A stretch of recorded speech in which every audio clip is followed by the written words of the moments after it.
Good day, grade 10. So, medyo maulan ngayon.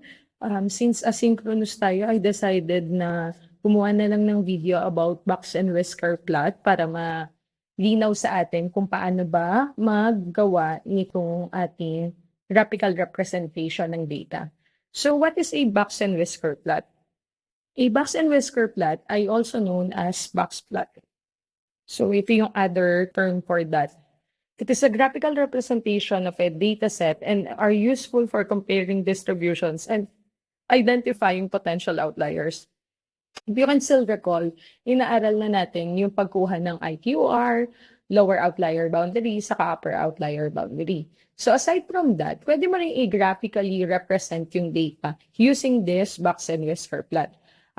Dito, mas visual, mas madaling makita, mas madaling mag-compare ng distribution. Kumbaga, mas madali mong makikita nasaan ba yung mismong position ng data ko in comparison to the full set of data. So, para mag-construct ng box and whisker plot, kailangan mong ma-determine yung 5-number summary. So, ano yung mga na included sa 5-number summary? That would be median, or pwede natin gamitin si quartile 2 to indicate the median, or, now, please do recall na gaya ng pinaliwanag ko sa room, si Q2, hindi lang nakasub dito dahil sa limitation ng ating app na gamit, hindi ko na sub. Pero quartile 2 is also known as this should be quartile 1 and this should be quartile 3. So quartile 2 ay pwede rin i-note that this is equal to the value of the median. And quartile 2 is also equal to the value of the sub 5 or yung 5th decile ng ating data. And also equal to the 50th percentile rank or kapag in terms of percentile naman yung ating kukunin. So, kung saan kayo mas komportable? Kasi iisa lang naman yung magiging value niyan. Okay? So, bago mag-box and whisker, ulitin lang natin, kailangan mo yung 5-number summary. Ano yung nasa 5-number summary? The median, quartile 1, quartile 3, then the minimum value or the maximum value. Ang minimum value at maximum value ng dataset mo ay simply the minimum score or the lowest score or yung pinakamababang data or score doon sa iyong set. Then yung maximum is yung highest or yung pinakamataas na score or data doon sa iyong set. Okay? So let's show an example for this one. So here's an example. Given the following data set representing the ages of students in a college class, so the data sets are 24, 22, 23, 20, 23, 26, 22, 25, 22, and 24, we need to construct a box and whisker plot. So para medyo mabilis, kailangan nating i-identify, i-arrange muna yung ating data set from lowest to highest. Lagi naman ganun yung ating arrangement kapag ka-ungroup as we agreed sa classroom. Okay? So let me arrange this first. Okay, so na-arrange ko na yung data, na-identify na rin natin dito yung ating minimum value, which is 20, and our maximum value, which is 26. So, as you notice, 10 pa rin naman yung value ng n dito sa ating data. So, here's the minimum value and here's the maximum value. So, once na na-arrange mo na yung data, pwede mo nang simulan kunin yung 5 and S. So, as I mentioned a while ago, meron na tayong minimum value. So, the minimum value is 20, while the maximum value is 26. So, we need to identify na lang median, quartile 1, then quartile 2. Quartile 3. So, to identify the median, I'll be using Q2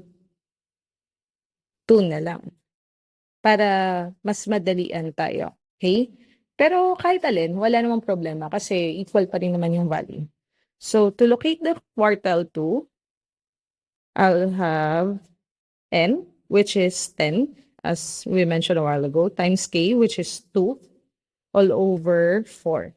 So, paalala lang, for ito, since quartile 2 is the value of k, 10 is kung ilan yung ating data. So 10 times 2 is 20. 20 divided by 4 is 5. So quartile, ang location daw ay 10 times 2, 20 over 4 is 5. So since 5 is an integer, ibig sabihin, we need to identify the average of our fifth term and sixth term. So the average of the fifth term and the sixth term, so 1, 2, 3, 4, 5. So here's the fifth term and here's the sixth term. So the average of 23 plus 23 over 2 is still 23, which means our quartile 2 is 23. Now, aside from quartile 2, kailangan din natin kunin si quartile 1. So quartile 1 naman, that would be 10 times 1 all over 4. So 10 times 1 is 10. 10 divided by 4 is 2.5. So since this is not an integer, round up. So our quartile 1 is the third term of our data, which is equal to the value 22. So our quartile 1 is 22. Walang na lang tayo ng isa. We just need to identify quartile 3. So to identify quartile 3, we'll have 10 times 3 all over 4. 10 times 3 is 30. 30 divided by 4 is 7.5. So since 7.5, round up lang tayo, that would be 8 term. So that would be the 8th term of the sequence is, so that is 24. So this is 24. Once na meron ka ng 5NS, pwede ka nang gumawa ng box and whisker plot. Let me start lang yung para hindi masyado mahaba yung video. Okay. So once na nakuha mo na yung 5NS, pwede ka na mag-start with a number line. Now, sa totoo lang, pwede namang segment lang ng number line yung gamitin natin, or kaya naman ay pwede mo naman i-draw yung mismong number line. Okay? Pero mas madali kung segment na lang. So start with your minimum value, then end with your maximum value. So from here, ang kailangan lang nating i-make sure ay evenly space yung ating mga grade phase. So kung papansinin mo, kasi dahil medyo maliit yung range ng ating data from 20 to 26 lang and malaki naman yung space, ang ginawa ko ay by 2s ng bawat grade yung lagay ko. So 20, then 2 grades, tapos 21, tapos 22, 23. So dahil maliit yung range ng data, paano kung malaki, ma'am? So pwedeng by 5, so kumbaga instead of 20, dito, kung medyo malaki yung range ng data ko, pwede ko ang gawin ko ay 20, tapos ang kasunod na agad ay 25, 30, 35, 40, as long as evenly space yung ating range.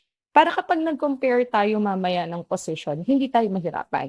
So once na nagawa na ito, pwede mo nang i-plot yung ating 5NS. So start with the minimum value, maximum value, then the median, then Q1, then Q3. Para lang mabilis, let me draw it na lang.